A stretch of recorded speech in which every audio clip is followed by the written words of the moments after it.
मित्रांनो आहे ना, माझ्या अनुभवावरून मी तुम्हाला सांगतो की प्रत्येक कंपनीत किंवा प्रत्येक ऑफिसमध्ये किंवा कंपनीत काम करताना आहे ना, तिकडे एक तरी असा वर्कर असतोच की जो आहे ना तिकडे ऑलराऊंड असतो. म्हणजे ऑलराऊंड कामं करू शकतो किंवा करणारा असतो.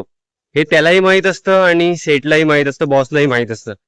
आणि आहे ना, त्याच्याकडून आहे ना ऑलराऊंड कामं करून सुद्धा घेतली जातात.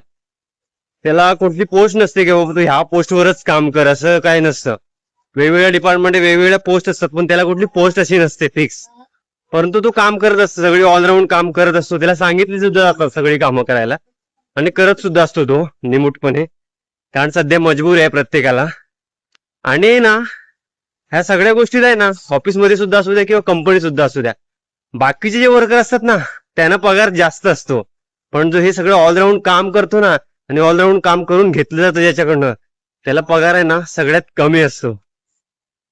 नक्की कमेंट करून सांगा, मी खरं बोललोय की खोटं बोललोय. नक्की कमेंट करून सांगा. आणि कोणाकोणासोबत असं होतंय आणि असं झालंय, नक्की कमेंट करून सांगा. व्हिडिओ आवडली तर व्हिडिओ नक्की लाईक करा आणि आपल्या इंस्टाग्राम आयडीवर नवीन असेल तर इंस्टाला फॉलो करा आपल्याला आणि व्हिडिओ शेअर करा. जय महाराष्ट्र.